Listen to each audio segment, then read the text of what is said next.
social justice and sustainability issues or opportunities are you interested in? I'm going to just drop this question in the chat as well, so that it's just open, so that anyone who's dropping in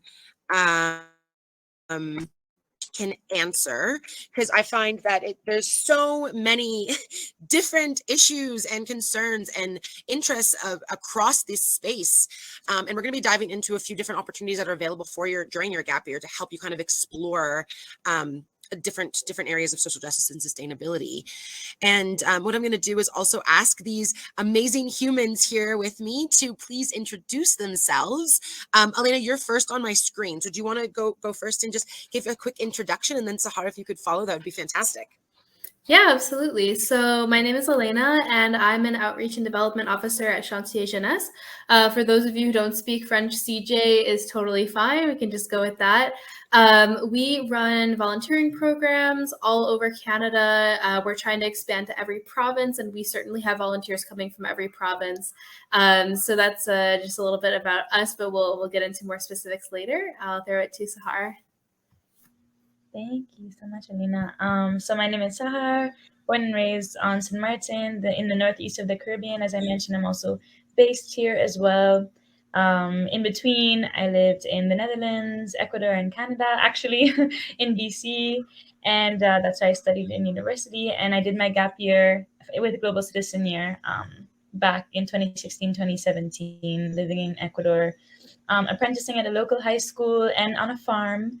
And then I made my way back to Global Citizen Year, and now I work as the admissions coordinator. And for those of you who may not know much about Global Citizen Year, we focus primarily on youth leadership and especially giving young people the kind of perspective, skills, and networks to solve society's most urgent challenges. So I can speak more about that a little bit later. Amazing. Thank you both for sharing, and thank you both for joining me at such a late hour on a Tuesday. We're so privileged to have you here to share more about what is available and what opportunities are out there for gappers.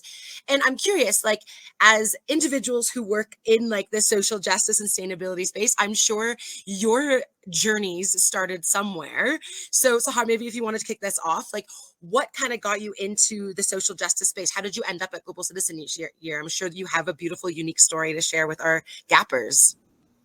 Thank you. Yes. I think it kind of started with being interested in social change. Growing up on a small island, things are sometimes set the way they are for a very long time, and it's not always easy to feel like you can shake things up in the system. And I kind of wanted to learn about how to do that. And so, growing up, I decided at some point that I wanted to what I needed was maybe outside of the classroom learning in order to achieve that, because sometimes I felt like maybe the classroom perpetuated some of the things that I felt like needed to be changed about our community. And so that took me to my gap year. Actually, it took me first to a program called United World College, which there is also a program in Canada that is United World College, and it's all about peace and a sustainable future through education. And then I graduated. I was 18. I was like, what? I don't even know what I could do with what is my purpose? Like out of all these years in a classroom, and I still have no idea how to answer the question of how I can make an impact on the world. And that's what actually led me to my gap year. So I just wanted to be accurate there.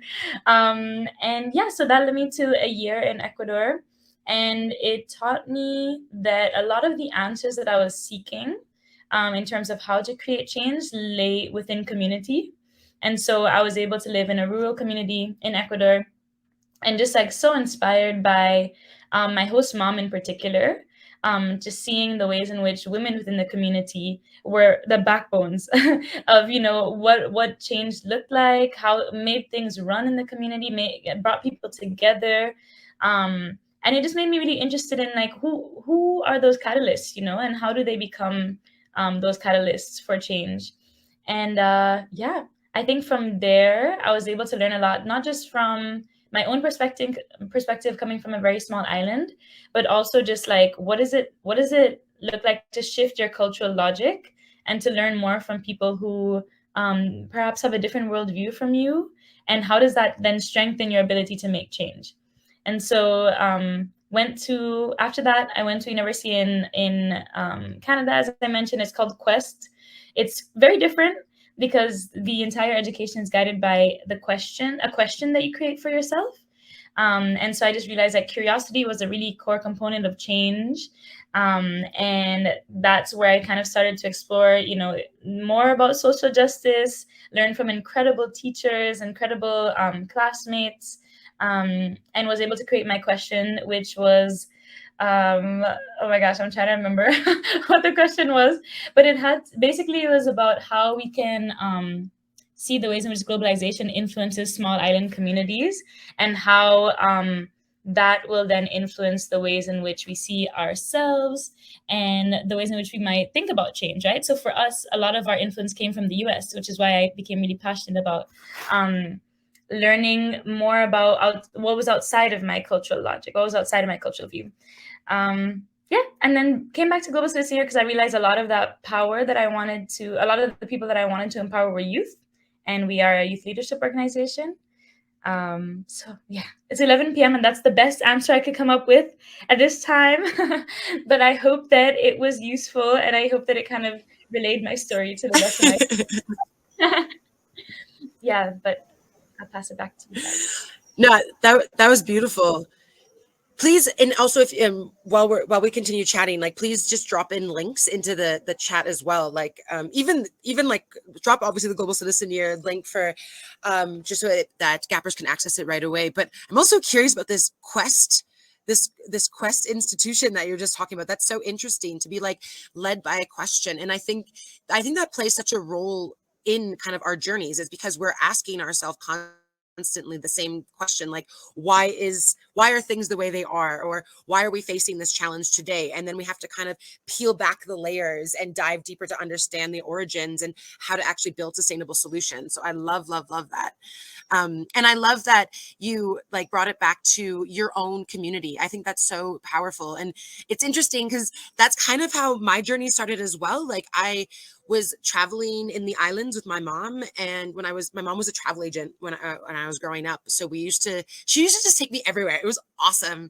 So I always in Toronto, I had so much privilege. Even I was a mixed race kid with so much privilege, and then going to these smaller islands and going to more developing spaces, it was. I started questioning at a really young age, like, why is this the way it is? Like, why do I have access to everything I need? Why does my community not? What are the challenges there? And at a young age, obviously, it's so confusing because we think so much about fairness and equality. Well, I feel like that's kind of like inherently embedded in us when we're young, but then society and politics and everything comes into play.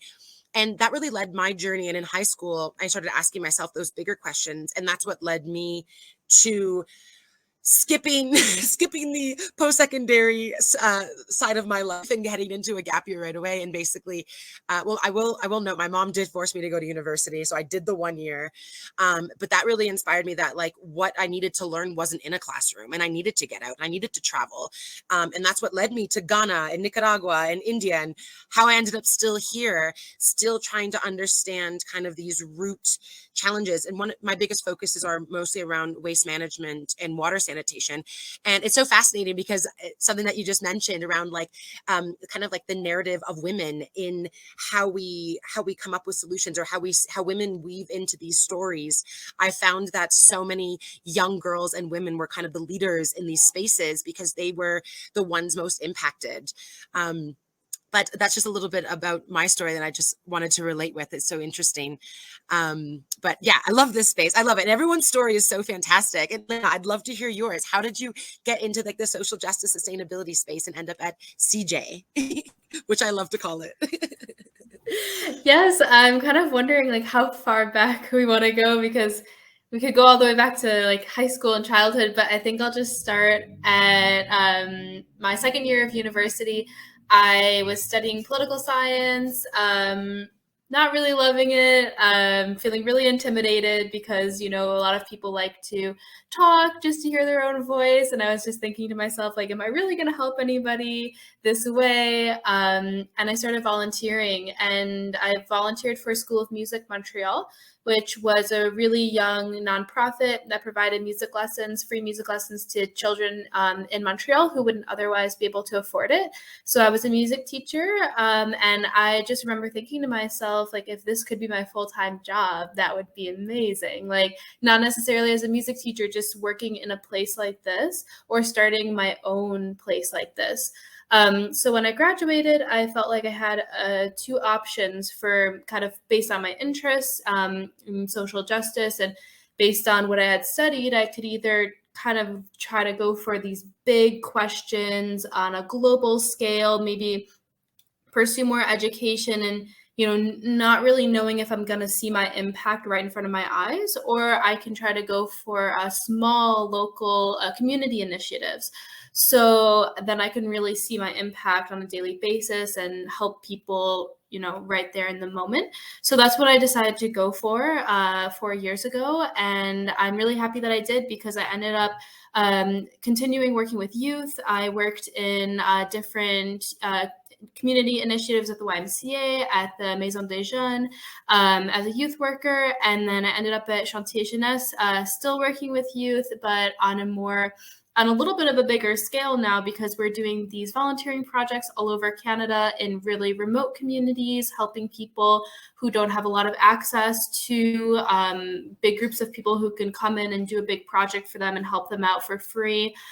So I feel like I'm kind of getting a little bit more on my path. I'm kind of getting to combine my different passions, like working with these youth, and then also combining that with some social justice. And we do a lot of environmental projects, so sustainability is also combined in there. So I kind of get to take all these little elements of things that I've kind of been working towards for a very long time and get it to put it all together now.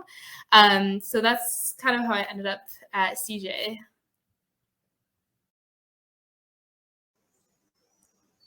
That's beautiful. I love that your story also includes so much diversity around like skill building and experience, because I think that's like the motto of a gap year. Like, you can do so many things, and like no matter what you do, it will all come in together in life. And sometimes it feels confusing when maybe you like go into a program that's not totally where you want to be, and maybe you don't totally align, but eventually you'll find that the skills that you learned, whether that was in the classroom, outside the classroom, will intertwine with each other to build this kind of beautiful path that you're on. And I think that's, again, what's like so beautiful about the gap year pathway.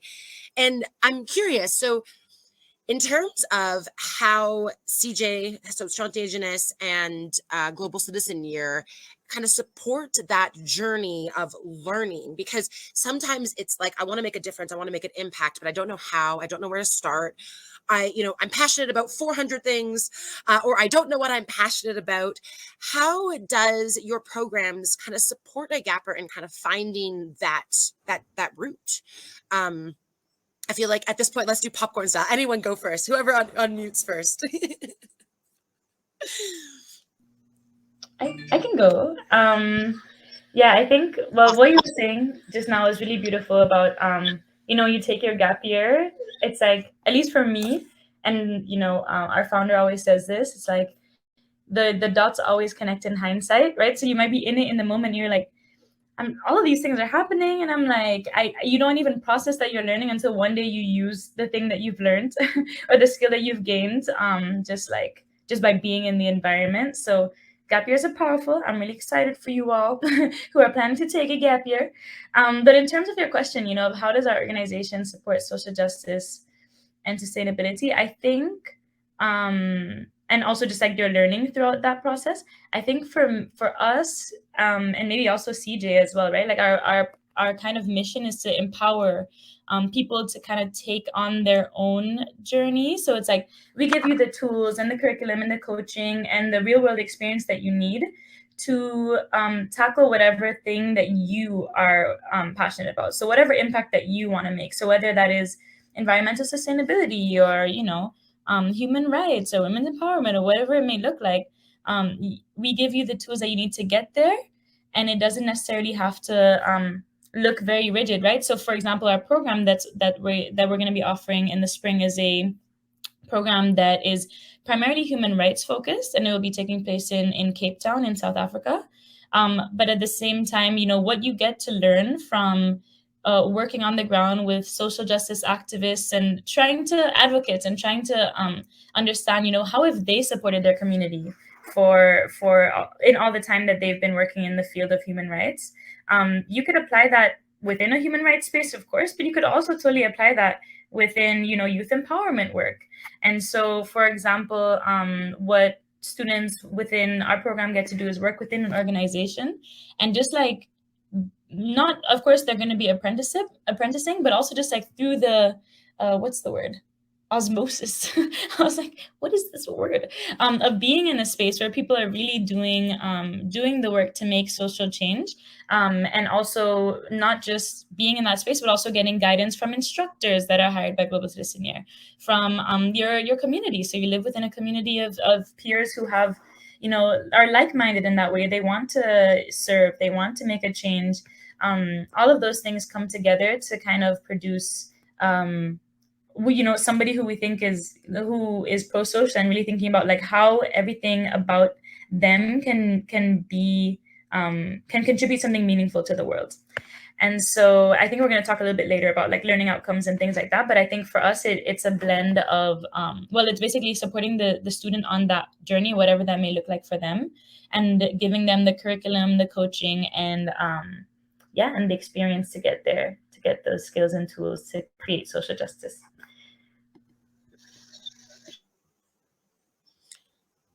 That's beautiful. Really, like, I also love the peer learning idea, like being dropped in like a community of like-minded people and just being surrounded by them every day is also so powerful, because there is so much. And like, as I know that you're young, like when you're 28, 19, 18, you feel like, what do I have to offer?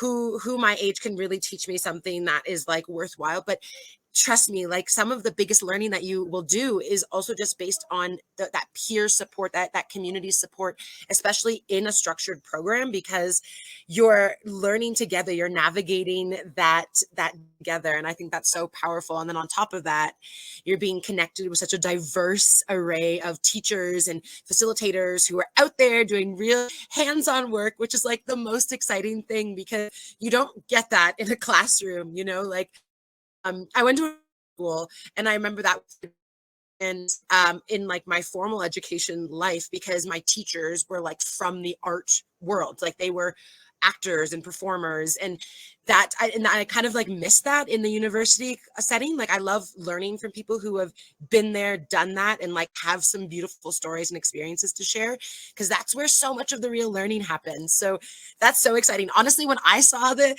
South Africa program, I was like, oh, if only I was 10 years younger, because it's like exactly what I'd want to do. And also being able to have that travel experience mixed in is so, like, if you're looking for an experience to go abroad and learn in a new and diverse, landscape country, like it's such an amazing opportunity to dive into something that you're passionate about in a new country while getting to explore. Like it's like a sensory overload in the most powerful way, and such a great way to get yourself out of your comfort zone as well, because that is where the real learning happens.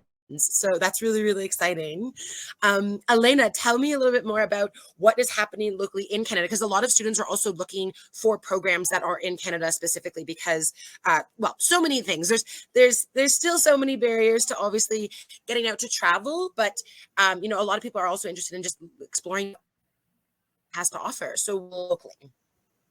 Yeah, definitely. So one of the best things about Chantiers Jeunesse is that all of our programs are completely free. So if that means flying you to another province, to another city, we actually are able to do that. So we're trying to eliminate all the barriers that might exist to your experiential learning journey. And as far as the experiential learning component goes, we have it on a few levels in our program. So we do run leadership workshops beforehand, before you start your project. So you get to have a whole kind of training going into it. During your project, we do something called participatory management. So that's where the whole group gets to take part in making major decisions, having group discussions about how they want to run things in the group during the project, outside of the project, in free time, all these types of things. So we're really getting like real world leadership experience, learning how to communicate, learning how to work together, how to negotiate, how to find solutions together. And then there's also the actual work. So that's a whole nother level of experiential learning. So we have projects that can do anything from intergenerational workshops with seniors to manual labor, like weeding invasive species in local environments. It could even be working on building restoration, painting, beautification of small towns that don't get a lot of love. So we get to learn a lot of skills on that level. So yeah, we have a lot of opportunities for learning. And then we also do have a whole other department that can be on a longer term basis. I think I didn't mention that our volunteering programs are usually 2 to 3 weeks long, so they're more of a short-term basis. But we have another department that does social entrepreneurship projects. So you can do that on a longer-term basis. And this is an incredible learning experience because you actually get to come to us with your own idea for a project, and we get to help you develop that idea, actually put it into practice, and we're able to help you out with grants to make your idea come to life. So that could be a community garden, that could be a benefit concert in your local community. So there's so much of learning potential there, between managing your budget to communicating with the community to maybe you need to find volunteers for your specific project, and reaching out to those people. So there's so much to learn through these different programs. And you can do, if you have one gap year, you could do 10 different projects in 1 year. So you can really dabble in all these different areas. I hope that answered the question. It was a little all over the place, but.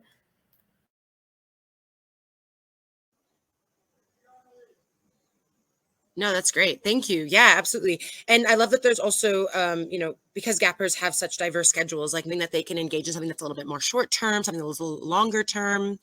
Sahar, I don't know if you've actually mentioned, how long is the program in Cape Town? So it's 4 months total, 1 month virtual, and then 3 months in Cape Town. Amazing. Okay, so there's a few components to it. Mm. And I am like, so, like, I didn't even realize we were like to have 2 minutes left in this conversation. I didn't realize time was going so quickly. If we could finish off kind of understanding some of the major outcomes and maybe tying that into what a day in the life looks like on program. That way we can leave our gappers with kind of an understanding of what they would be getting into. And then of course, gappers, if you'd like to learn more, you can click the links right in our chat. And Global Citizen Year and Chantiers Jeunesse also have booths in our expo where you can learn more. You can watch some videos, hear from other gappers who have done the program. There's nothing better than hearing from someone who's already done it.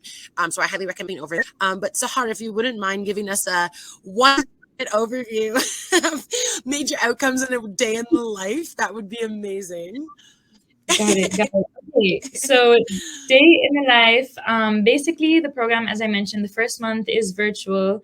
It focuses a lot on trying to get to know yourself better and know the world around you, which you will then apply in country. And in country looks like a mix of apprenticeships, continuing your coursework, and also just being in community and co-living with your peers. And so 4 days a week will be your apprenticeship. In between there, each day, there's going to be a little bit of course learning.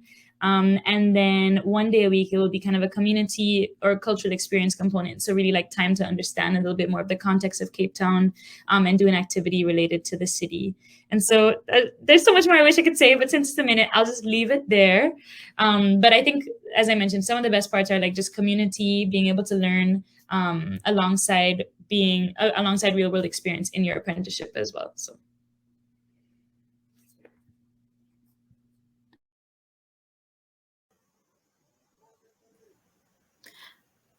So I'll go for I don't know if Jasmine's lagging a little bit. Unmute. So a day in the life of a CJ program. Let's go with one of our. Mute was stuck. Oh, okay. So one of our 2 to 3 week programs, you would wake up, make your breakfast, chat with the other volunteers in your group, and then get to work. You would work for 6 hours in the day, and then after working time, usually have some free time to relax, chill. A couple people would be assigned to cook dinner, and then a couple of other people would be assigned to clean up dinner, and that would go on a rotation basis. Every day it changes. And in the evening, there would be group activities. So that could be like going swimming if there's a lake nearby. It could be playing card games around the dinner table. It could also be having a guest speaker come in, which we've had a really fun time with this summer. So it could be an Indigenous elder coming to speak. It could be a storyteller. It could also be educational, for example, like learning about the local environment. So that would be what a day would look like at a CJ program.